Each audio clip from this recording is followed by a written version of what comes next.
এই যে মহিলা, excuse me, by any chance আপনি কি আমাকে মহিলা বললেন? এখানে তো আপনি ছাড়া আর কেউ নাই। আপনার কোন অ্যাঙ্গেল থেকে আমাকে মহিলা মনে হয়? যে অ্যাঙ্গেল থেকে সেই প্রথম দিন আপনার আমার কাজের ছেলে মনে হয়েছিল। আই এম এক্সট্রিমলি সরি, আসলে আমার আপনাকে কাজের ছেলে বলা একদমই উচিত হয়নি। গুড, সরি অ্যাকসেপ্ট করলাম।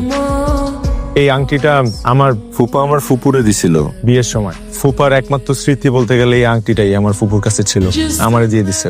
এত মূল্যবান জিনিস আপনার ফুপু আপনাকে গিফট দিয়ে দিছে? আমার ফুপু আমার অনেক ভালোবাসে না। এই আংটিটা আমার দেওয়ার সময় আমার ফুপু আমারে কইছিল, যদি কোনো মেয়েরে আমার কখনো পছন্দ হয় আমি যাতে এই আংটি দিয়ে ওরে প্রপোজ করি। তো আপনার কোন মেয়ে পছন্দ? তোমারে। তার মানে রাজি? না, রাজি না? এই আংটি দিয়ে প্রপোজ করতে তো রাজি হব না।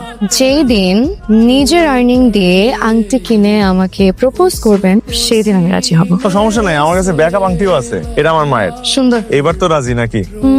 কে? আমি তো বললাম নিজে আর্ন করে যেদিনকে আংটি কিনে আমাকে প্রপোজ করবেন সেই দিন আমি রাজি হব। ও,